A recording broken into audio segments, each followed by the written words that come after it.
Oh my god, I am about to shit my brains out at some point today, but it's okay. Good morning, everybody. How are we doing? Mwah, here's a kiss. And if you're like, Timidity, why are you gonna shit your brains out? Let's just say I didn't eat that much yesterday, and then I decided that a Manhattan and several Red Bull whiskeys would be a good idea after already consuming quite a bit of Mountain Dew and a little bit of day old 7-Eleven pizza. Karma, I guess, for my gut. I have not moved a single inch today. I feel like I don't know how to explain it. I feel like some sort of like water bottle without a cap where you can like if I tilt it then it's all just gonna come out. Anyway, that's gross. Anyway, shout out to people who do things just for the sake of the greater good. And this is something I've thought on a lot because the world is full of people who commit like I can't even scroll social media anymore because there's always some newfangled atrocity or goddamn degeneracy going on. Like 7,000 fucking people just fucking found in a group chat giving out tactics on how to rape women or fucking anything about Nestle ever like hoarding all the water resources in other countries or just everything like we hear fucked up things every day now. It's like the fires in LA, the snow in Atlanta, goddamn just it's hard to and then like new ways politicians are fucking us over and it's like if people's houses are burning down and are gone, why are you still charging them rent and why like oh just shout out to people who are good for the sake of good. Because just like there's evil, there's other people there who are like, you know what? I'm gonna set up food and resources and donate my clothing to the people who are displaced from the LA fires. I'm going to see what I can do in this area, and that area. And those people make the planet. I remember this one person I met. I remember I met them online. They were so sweet. I don't know if they still want me to say their name to this day, but let's just say shout out to them because they were a factor to me even being able to leave my mother. Like, I probably still would have left my mother. I just would have had to leave all my items behind and never access them again, or hoped that my shitty, stupid fucking biological father would have been able to get his shit together, but he most likely would have not. And just, how do I put this? The way everything went down was a blessing because I just was in this group chat and I was like, they knew how bad my home life was for ages and years and years and years. And then I just finally was like, I can't do this anymore. I get the feeling that all my shit's gonna get destroyed, or I'm gonna lose so much stuff, or that they're gonna do something really fucked up, and I don't want that. And then they went out of their way to be like, you know what? Let us help you. Despite them being hella fucking far, I'm talking like, let me look it up actually. They're about like an hour and 28 minutes by car, and I don't have a car, so by train and bus, more like 3 hours away. Fucking insane. But they still decided at the crack of fucking dawn to drive all the way out to me and pick me up and then help me like get my shit.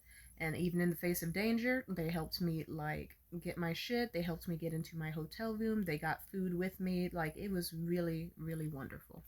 And then even then what made it better, and this was so sweet of them to do, they were like, I'm going to give you like a week of hotel rooms here so that then you have time to figure out like a job and like things by then and at least get you on your feet. And they were extremely, extremely, extremely fucking sweet for doing that.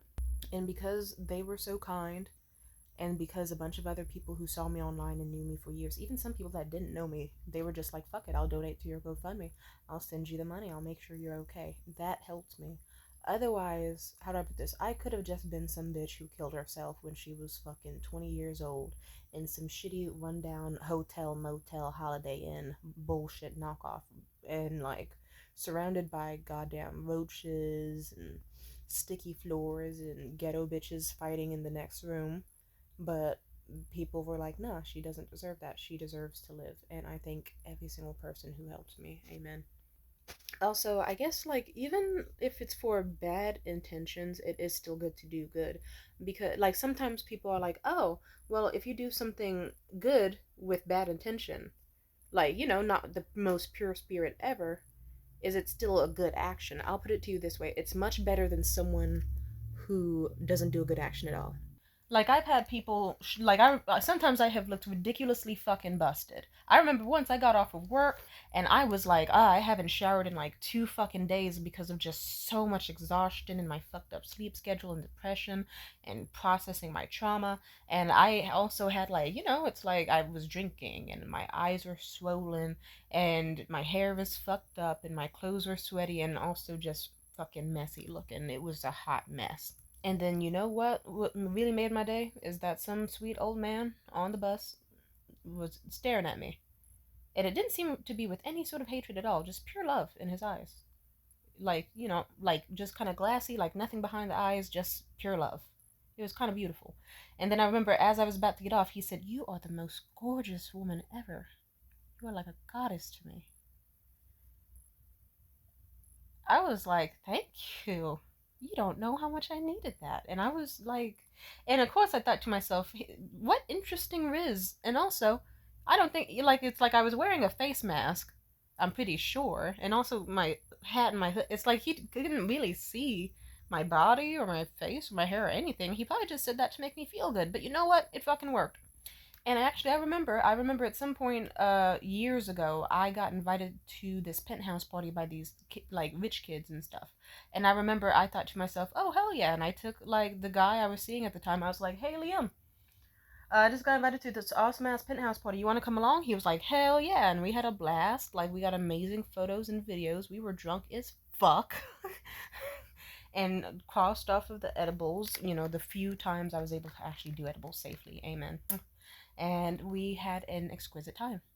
And it was one of the most fun nights ever. Beautiful core memory, and it was one of the amazing memories that led to us dating and becoming like a real thing with each other.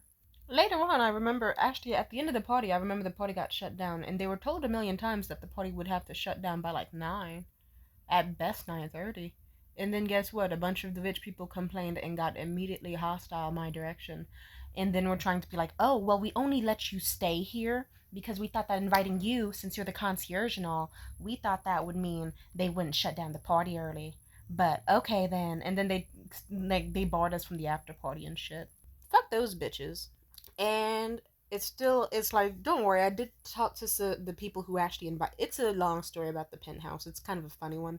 Let's just say the people who actually invited me were like, "Oh, one, fuck those guys. Two, they're lying like shit. We invited you because we thought you were fucking cool and we wanted to get to know you better.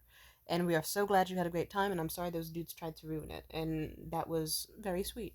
Hell, I remember in high school, let's just say I was put in a situation, or put myself in a situation, let's be honest, where I was going to have to let this girl know that her man was a cheating scumbag, but I didn't want retaliation. And I remember this one dude who was simply horny for me.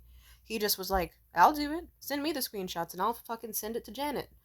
And then, fucking sure as hell, shit blew up, and Janice saw all the screenshots of her man talking about condoms, this, tongue the ass, that, eat your pussy while you're bleeding, this, all that shit.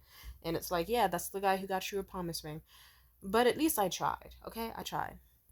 I remember, funny enough, I remember that at some point I had a date with this dude. He was one of those old creepy men. I have a lot of experience with those. But let's just say he was like 65, allegedly. And I remember that he basically told me all about his life, on and on and on and on and on and on and on.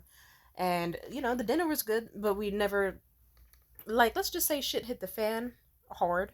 And I was gonna retaliate. I was gonna be like, "I'm gonna look up his fucking daughter's information and tell her how her dad is such a scumbag going for women younger than her, trying to convince them to fuck him for free, blah, blah, blah, and being a disgusting little menace and a piece of shit." But then I actually did find his daughter's music, and she made really good music, and I was like, fuck.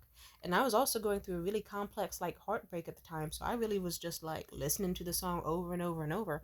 And at some point I just was like, "Hey, I'm sorry, I met you at like in a very complex way, but I just had to say your music has touched my soul in a way that no one else like has in a very long time. I've been going through this really, really, really is amazing."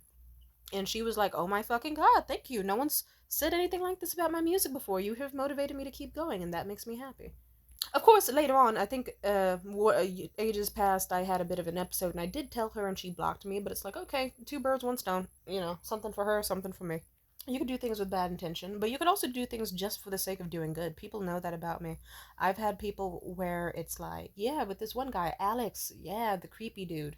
If you don't remember Alex, he's the guy I was with, like, right in October. And he was the metrosexual weirdo who did a Bane voice, because he was, and he tried to neg me and stuff, because he was hoping that I had the type of daddy issues where I would be willing to fuck a dude who insulted me. And then he learned that I have the daddy issues where I fight men. So, yeah. That didn't work out well for him, but it didn't go as worst as it possibly could have, let's just say. But I know for him, I know that when things hit the fan, I absolutely raised hell in that man's life. I sure as fuck did, but you wanna know what else fucking happened? I was on Craigslist and I saw someone giving away cute free kitties, and it seemed like an actual legitimate ad. I did like a fucking reverse image search and everything. It didn't seem like a fake ad. So I texted it to him because I knew that he had some cats that he picked up from the shelter, but he didn't keep them because sadly they were going to pass away and die. And he was really fucked up about that for a bit. So I thought, okay, I can send him this at the very least. And then whether or not I like a nigga, like if I see a comedian or person who I hate off stage, I'll still clap when they're on stage. As like if they're not a rapist or a pedophile or like didn't do anything too obscene, then it's like, hey, I know how it feels to be on stage and like zero response, zero like yeah, you want fun. You deserve to have a good fun time. And in fact, actually, I'm friends with a lot of comedians because they're specifically like, why do you go to so many like comedy shows like all the time, especially open mics? I said it's because, well, one, I usually just have a lot of free time. It's like, it's like there's a lot of reasons. I'm autistic and it helps my bandwidth for socialization if it's as easy as I sit somewhere and all I have to do is smile and nod my head to make someone else happy just by being an audience member. Hell yeah, I'm gonna do that. Because I know that shit is like, it's one of the hardest things you can fucking do, especially if it's an empty fucking room. So if I can just simply like show up and like eat, like I was already gonna eat, so it's like I can just show up and eat somewhere and then occasionally chuckle at someone's jokes.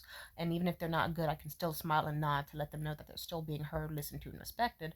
Then that could help someone grow as an artist. Simply put, it's one of the most difficult things a person can do, and stage fright and embarrassment and humiliation are all rampant enough in this world. I want to be the person where it's like, I'm sitting here, I'm giving you the thumbs up, I'm clapping when you're getting on stage, and I'm clapping when you're getting off, and I'm letting you know you did well.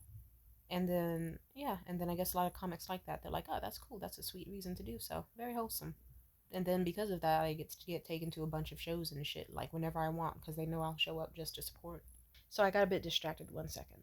Oh, but yeah, it's good to do things for the sake of just to do them. It's like, even if it's just to make yourself look good.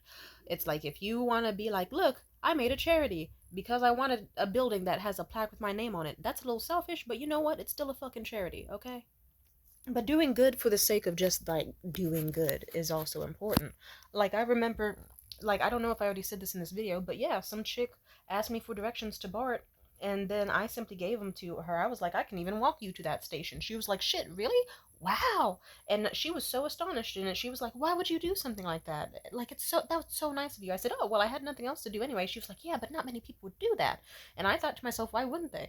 Because it's like if I was already walking, or if I was already in the area and I didn't have shit to do and I was already gonna walk anyway, and someone wants to find a location and I know that location and it's walking distance and basically the direction I was going and all that, I can just tag you along with me. Like the end result, it's like an easy math problem. The end result is there's nothing stopping me. If anything, it would be stupid if I didn't agree, because then it's like, yeah. I remember on Christmas with Mitchell, actually, I remember there was this old lady who approached us and she was so sweet. She was like, excuse me, do you have any spare change that I could give you? And I promised that. And she was, at first I was like, oh, I'm sorry, I don't have anything on me. And she said, it's okay, thank you so much. But then I kind of remembered, wait, I have that roll of quarters in my pocket. And I didn't want to draw attention to it because, I don't know, embarrassing. I wasn't trying to be like, look, I'm a good person. But I tried to turn my body and unroll the quarters. But Mitchell saw me and he kind of smirked because he knew what I was doing. And I just kind of took half, like $5 in quarters. And I was like, here you go, I'm so sorry, I can't do more. And she was like, bless your heart, bless your soul. And she was so sweet. And Mitchell was like, that was really nice of you. And I said, thanks, but I don't want to be seen as like nice or good. And I'm not saying that to suck my own dick either. I just like, thank you though. I am grateful that you're like, I don't know, I feel like it's the holiday season and it's good to, it's good to just try it. And so because of that, like he actually made a little mission with me where whenever we passed um uh saw a homeless person or someone struggling, then we would give them coins. Also, that's what I like to do. At parties, I always offer to help clean up. Why? Because cleaning up for parties is fucking difficult. Also, because I like to take the food home. See? You can be good, but also a little bit selfish. But then guess what? I get to take home a box full of donuts. But then if I have too many donuts, then guess what am I gonna do? Trash like 50 fucking fresh donuts? Or am I gonna go around the block with another friend of mine who wants to get their steps in, and we're gonna walk around and give donuts to the homeless? And we did that, and it was a wonderful way to end the evening. Me and my friend got to socialize and have a great time. It was awesome. And of course, I already mentioned this, but that music producer guy I was hooked on for a bit. I remember he kept telling me I was such a good person, because like I didn't see it as an issue. I just was like, "Hey, dude, your apartment flooded and that sucked. So I sent you tenants' rights information." And you said, "Yeah," and he was like, "Yeah, but you live in an entirely different state, and you went out of your way to research like all the tenants' rights organizations and laws for my landlord to follow." And you like, and it's like, okay, it's like I can kind of see how that's a little weird, but not bad. And I have a million more stories, but I don't have enough storage, and I don't want to suck my own dick, or at least I don't have enough time to. But I will say this: do good for the sake of just doing it. If you have money to spare, spare it. If you have resources, share it. And if there's care to